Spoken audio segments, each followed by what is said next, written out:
चर्चा है कि चौधरी कुलदीप बिश्नोई या तो अलग पार्टी बनाएंगे या फिर कांग्रेस में जा सकते हैं या फिर बीजेपी में रहेंगे। लगातार लोगों के अंदर चर्चाएं हैं, काफ़ी दबाव उनके समर्थकों का उनके ऊपर है।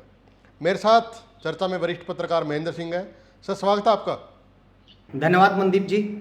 सर, एक खबर चल रही है कि 3 जून को चौधरी भजनलाल की पुण्यतिथि पर एक बड़ा फैसला लिया जा सकता है कुलदीप बिश्नोई के द्वारा।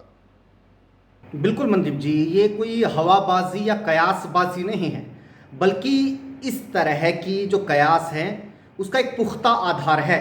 और पुख्ता आधार है कुलदीप बिश्नोई के जो बागी तेवर हम सब ने देखे हैं। वो पार्टी जो अपने अनुशासन के लिए जानी जाती है, वो पार्टी एक तरह से अपने खौफ के लिए भी जानी जाती है कि भी उससे अलग जाना मतलब अपने राजनीतिक करियर को तबाह कर लेना। इस तरह की पार्टी के भीतर रह के कुलदीप बिश्नोई ने जो तेवर दिखाए हैं वो अपने आप में शायद, मैं कह रहा हूं कि शायद देश में किसी भी युवा नेता ने दिखाए होंगे। हालांकि जो पुराने हो चुके हैं, जो लोग एक ज़माने में जिनका बीजेपी में बहुत दबदबा होता था, हाईकमान उनके इशारे पर चलता था, जब मोदी आए, दिल्ली आए, इसके बाद बहुत सारे लोग जो हाशिए पे चले गए थे उन्होंने बगावत ज़रूर की। लेकिन इस तरह के बहुत ही कम, असल में तो शायद ही कोई उदाहरण मिले कि कोई ऐसा युवा नेता जिसके सामने अभी बहुत राजनीति बची हुई है, न सिर्फ उनकी बल्कि उनके परिवार की बहुत राजनीति बची हुई है, वो बीजेपी में रह के इस तरह के बागी जो सुर हैं वो अख्तियार करे। तो कुलदीप बिश्नोई ने लगातार, वो काफ़ी टाइम से खामोश थे। असल में तो वो इंतज़ार कर रहे थे कि भी नई पार्टी भी बना ली, फिर वापस बीजेपी के साथ गठबंधन भी कर लिया, वापस कांग्रेस में भी आ गए, वापस बीजेपी में भी चले गए। लेकिन जिस पद की, जिस सम्मान की उन्हें आस थी वो उन्हें नहीं मिला। कांग्रेस तो खैर सत्ता में ही नहीं आई, उनको क्या देती, लेकिन बीजेपी सत्ता में थी। और बीजेपी वो पार्टी है जिन्होंने कुलदीप बिश्नोई के कंधे के ऊपर बैठकर हरियाणा की सियासत में अपने पैर जमाए, अपना कद ऊंचा किया। ये 2014 से पहले की राजनीति जिन जिन लोगों ने देखी है उन्हें पता है कि कुलदीप बिश्नोई, बहुत सारे लोग इनेलो के ऊपर ये आरोप लगा देते हैं कि भी बीजेपी को हरियाणा में जमाने वाली तो इनेलो है। नहीं, कुलदीप बिश्नोई वो नेता है जिन्होंने हरियाणा में बीजेपी को वो स्पेस दिया, वो कॉन्फिडेंस उसके अंदर जगाया कि बीजेपी हरियाणा में सत्ता में आ सकती है और कुलदीप बिश्नोई से फिर किनारा करके फिर सत्ता में आ सकती है। महेंद्र जी, इसमें एक बड़ी बात ये है कि जो गैर जाट वोट है अब वो बीजेपी का हो चुका है, तो क्या वो वापसी कुलदीप बिश्नोई के साथ जाएगा? जो 5% या 7% की बात की जा रही है, एक बड़ा ये भी रहेगा क्योंकि क्षेत्रीय पार्टी बनाने की जो बातें ज़्यादा कयास जो क्षेत्रीय पार्टी के लगाए जा रहे हैं। बिल्कुल मनदीप जी, जो आपने ये नून जाट टर्म का यूज़ किया ना, ये कब से शुरू हुई, किसने इस राजनीति को शुरू किया? चौधरी भजनलाल, उनके बारे में कहा जाता है कि उन्होंने एक ऐसा तबका, एक ऐसा वोट बैंक बनाया जो अदर देन जाट कम्युनिटी उनके साथ जुड़ता था, उनको सत्ता में लेके आता था। एक तरह से मैं फिर कह रहा हूं कि ये पिच कुलदीप बिश्नोई ने, भजनलाल परिवार ने बिछाई थी, जिसके ऊपर आज बीजेपी चौके छक्के मार रही है। तो फिर अगर कुलदीप बिश्नोई उसी पिच के ऊपर जाते हैं तो एक बात तो तय है कि वो इस पिच के पुराने और धुरंधर खिलाड़ी रहे हैं। वो कई बार विधायक बने, वो कई बार सांसद बने।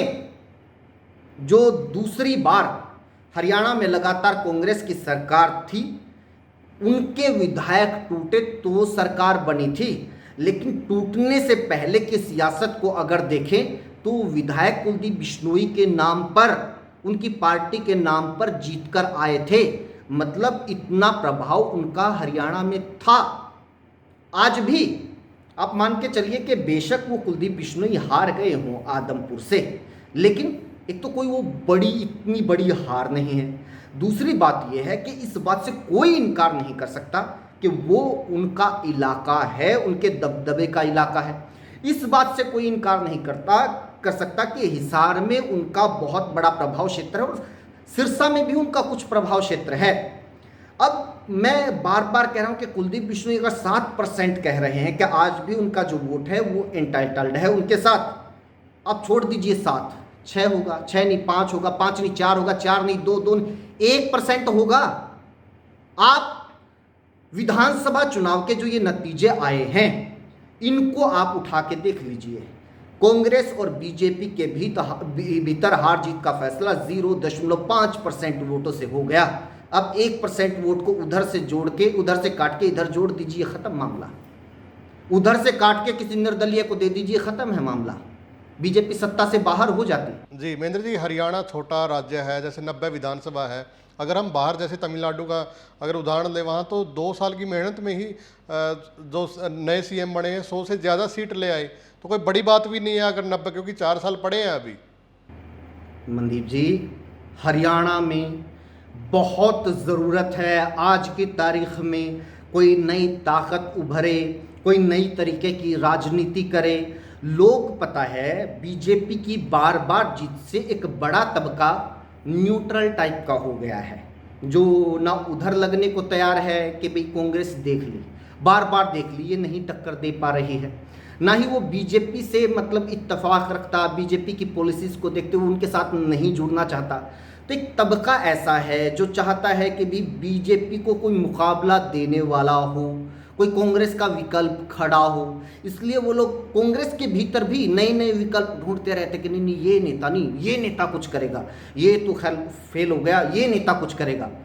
ऐसे लोगों को विकल्प की तलाश है और उनके लिए मैं कह रहा हूं कि अगर मैं कुलदीप बिश्नोई को आप चाहे बेशक साइड में रख दीजिए एक टाइम के लिए, कोई और भी कोई नया चेहरा आता है और वो ठीक ठाक इश्यूज़ की, वो मुद्दों की पकड़ की राजनीति करता है तो लोग हाथों हाथ लेंगे। हरियाणा कोई इतना बड़ा स्टेट नहीं है कि उसको मैनेज ना किया जा सके। तमिलनाडु का आपने जिक्र किया, वो बहुत बड़ा स्टेट है हरियाणा के मुकाबले। अगर वहाँ और वहाँ, तो आप ये मान के चलिए विचारधारा के मामले में वहाँ के दल, वहाँ की सियासत बहुत कट्टर है। मतलब आप मान के चलिए कि इस तरह की सियासत है कि वहाँ पर किसी भी पार्टी ने, इंक्लूडिंग बीजेपी, किसी भी पार्टी ने किसी ब्राह्मण कैंडिडेट को टिकट ही नहीं दी। तमिलनाडु की विधानसभा में आज की तारीख में एक भी ब्राह्मण विधायक नहीं है, क्योंकि वहाँ पेरियार के ज़माने से जो राजनीति चल रही है उसकी छाप आज भी हूबहू इस प्रदेश की, तमिलनाडु की सियासत में देखी जा रही है। थलपति विजय बहुमत से दूर रह गए, स्पष्ट विकल्प था उनके साथ एआईएडीएमके के साथ चले जाए, आराम से सरकार बनाते, लेकिन नहीं गए। क्यों नहीं गए? क्योंकि उनका गठबंधन बीजेपी के साथ था और वो किसी भी ऐसी पार्टी के साथ सरकार नहीं बनाना चाहते थे जिनका रिश्ता बीजेपी से हो। तो इतना मतलब विचारधारा को लेके पुख्ता प्रदेश, वहाँ पर इतना बड़ा उलटफेर हो सकता है। तो हरियाणा जैसे राज्य के लिए कोई अगर ये उम्मीद करके नई पारी की शुरुआत करता है, नए संघर्ष की शुरुआत करता है, तो कुछ ना कुछ सोचा होगा। मेरे कांग्रेस के नेता से बात हुई थी, वो पहले कुलदीप बिश्नोई के नज़दीकी थे। आप ये एक अखबार में भी एक खबर छपी, तो उसमें ये कहा गया कि कुलदीप बिश्नोई विदेश से आने के बाद अपने तमाम कार्यकर्ताओं से बात करेंगे। नहीं, वो ऑलरेडी बात कर रहे हैं, कर चुके हैं, वो उनकी सलाह ले चुके हैं। अब 3 जून को वो फैसला ले सकते हैं। अब फैसला सीधा सा ये है मनदीप जी कि बीजेपी के भीतर उन्होंने देख लिया कि ना तो बीजेपी इस तरह के दबाव में आती हुई नज़र आ रही, और दूसरा क्या है कि बीजेपी में लंबे टाइम उन्होंने इंतज़ार कर लिया, और क्या बीजेपी उनको दे देगी? विधायक वो है नहीं, मंत्री बना नहीं सकती, इससे। हाँ जी महेंद्र जी, अगर बीजेपी में ये रहते भी हैं तो जो कमेंट मैं पढ़ रहा हूँ लोगों के, तो वो बहुत प्रेशराइज कर रहे हैं इनको कि आप ऐसे नहीं कर सकते, आप वापस मत हटिए। तो ये भी एक कहीं ना कहीं एक सेटबैक होगा इनके लिए अगर ये बीजेपी में भी रहते हैं। अब ये हम तो वापिस समझौता कर लेते हैं। लेकिन पता है क्या है मनदीप जी, कुलदीप बिश्नोई ने राज देखा हुआ है, उनके पिता मुख्यमंत्री रहे हुए हैं, उनके लिए विधायक सांसद का पद भी बड़ा नहीं उनको लगता होगा। अगर सिंपल वो विधायक और सांसद बन जाए तो भी वो सेटिस्फाई नहीं होंगे इस पद से, इस पावर से। कोई चेयरमैनशिप या पार्टी के भीतर संगठन में कोई पद दे दिया जाए प्रदेश अध्यक्ष से छोटा, उससे भी वो सेटिस्फाई नहीं होंगे। निश्चित तौर पर उनकी नज़र, उनकी भूख वही है, पहले दिन से है। उन्होंने पार्टी ही इसलिए बनाई थी कांग्रेस से अलग होके कि उन्हें मुख्यमंत्री बनना है, वरना तो वो हुड्डा सरकार में शामिल होके डिप्टी सीएम आसानी से बन सकते थे, वो केंद्र में मंत्री आसानी से बन सकते थे, लेकिन उन्हें मुख्यमंत्री बनना था। फिर उन्होंने जैसी भी सियासत की, उसके बाद उन्होंने बीजेपी के साथ गठबंधन किया और ये चुनावी नतीजे बता रहे हैं कि वो अपने आप को, अपने गठबंधन को सत्ता के दरवाजे पर ले आए थे, लेकिन ठीक दरवाजे पे आते ही बीजेपी ने उनको साइड कर दिया और खुद सत्ता की दहलीज लांघ के आज मुख्यमंत्री की कुर्सी पे बैठी हुई है। तो वो टीस अब तक है, अब वो कितनी टीस है, क्या वो दर्द अभी भी सीने में है, ये उनके फैसले से पता चलेगा। कांग्रेस के भीतर आने का मुझे लगता है कि वो शायद कोशिश करें, शायद ना करें, क्योंकि पता है कि कांग्रेस की सियासत सभी देख रहे हैं। कांग्रेस की अलग तरह की सियासत है, बिल्कुल ही मतलब गचलम पचलम वाली सियासत है। वहाँ पे आप कोई टारगेट सेट करके उस दिशा में कदम उठा के और फिर आप उसको अचीव कर लोगे, ये पॉसिबल सा नहीं लगता। क्या पता किस टाइम पे कौन सा रोड़ा आपके आड़े आ जाए। महेंद्र जी, कांग्रेस वाले तो अभी कटाक्ष करने लग गए इनके ऊपर कि कांग्रेस ने क्या कमी छोड़ी थी, तो कांग्रेस में अगर आएंगे तो वही मान सम्मान की लड़ाई रहेगी। बात तो वही है। हाँ वही है, फिर वही हो जाएगा कि भी बार बार आ रहे हैं, जा रहे हैं, आ रहे हैं, जा रहे हैं, तो वो रुतबा नहीं रहता ना। आप एक बार किसी कुनबे को छोड़ के फिर वापस वहाँ पर जगह ढूंढे तो वो रुतबा नहीं रहता है। रुतबा मैं बता रहा हूँ, सबसे अच्छा विकल्प इनके लिए है कि नया दल बनाएं, अलग दल बनाएं। हरियाणा के भीतर एक दल की ज़रूरत है।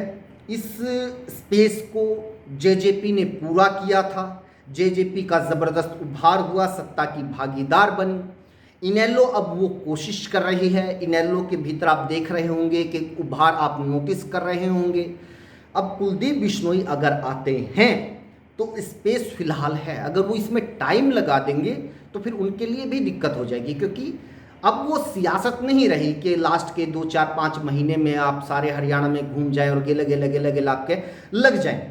इनकी ठीक ठाक बात यह है कि इनके कुनबे में ही 4-5 नेता हैं और जो अपने अपने इलाके में प्रभाव रखते हैं।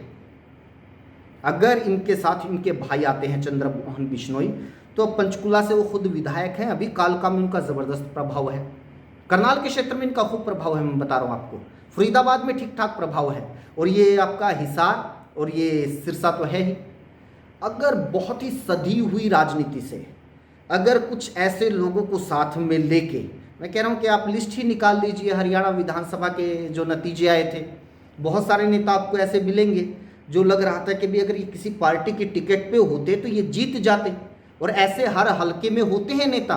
अगर इस तरह के नेताओं को अपने साथ जोड़ने में कामयाब होते हैं तो क्या बड़ी बात है कि कोई चमत्कार हो जाए, कोई बड़ी बात नहीं है। जेजेपी को लास्ट में सबसे ज़्यादा कामयाबी किस तरह से मिली थी, वो नेता लास्ट टाइम पे जेजेपी में आ गए, जेजेपी ने हाथ हाथ टिकट दे दी जिनको कांग्रेस में टिकट नहीं मिली थी या दूसरी पार्टी में टिकट नहीं मिली थी, और वो जीत गए। जी महेंद्र जी, इसमें मैं चौधरी विजेंद्र सिंह का भी जिक्र करना चाहूँगा। उन्होंने एक यात्रा शुरू की चुनाव के बाद, तो लोग कह रहे थे कि अब यात्रा का क्या फ़ायदा, फसल कट ली है, अब फिर रहे हैं, बहुत सारी बातें कही, लेकिन इस यात्रा का उनको फ़ायदा मिला है। वो एक नेता के रूप में उभर गए हैं और 6 महीने में पूरा हरियाणा कवर कर दिया है। तो अगर चौधरी कुलदीप बिश्नोई भी ऐसा करते हैं तो एक बड़ा क्षेत्रीय दल यहाँ पे खड़ा कर सकते हैं। बिल्कुल बिल्कुल, आपने बहुत अच्छा उदाहरण दिया। हम बार बार तमिलनाडु की बात कर रहे थे, ये तो हमारे हरियाणा में ही है, और एक तरह से वो नेता जनता ने एक्सेप्ट कर लिए हैं जिनके बारे में यही टैग था कि आप तो बीजेपी में थे। तो अगर उनको एक्सेप्ट कर सकती है जनता, उनकी राजनीतिक गतिविधियों, कर्मठता को देख के, सक्रियता को देख के, डेडिकेशन को देख के, तो फिर अगर कुलदीप बिश्नोई इस तरह का या उनसे ज़्यादा दिखा देंगे तो वाई नॉट, उनको क्यों नहीं। और उनका कुछ वोट बैंक तो ऐसा है कि मैं फिर कह रहा हूँ, जैसे इनेलो के कट्टर समर्थक होते हैं ना, कि भाई बुरे से बुरे दौर में ना बहुत सारे इनेलो के लोग आज भी हैं पार्टी के साथ, उन्होंने पार्टी नहीं छोड़ी। वो लोग ये कहते कि चाहे कुछ हो जाए यार, चाहे बेशक ये राज में ना आए, कुछ भी हो, हमारी वोट तो जी इनेलो को जाएगी। बल्कि इस तरह के समर्थक बीएसपी के भी होते थे, लेकिन बीजेपी ने बहुत हद तक उनको तोड़ दिया है। लेकिन उसी तरह का वोट बैंक चौधरी भजनलाल परिवार का रहा है।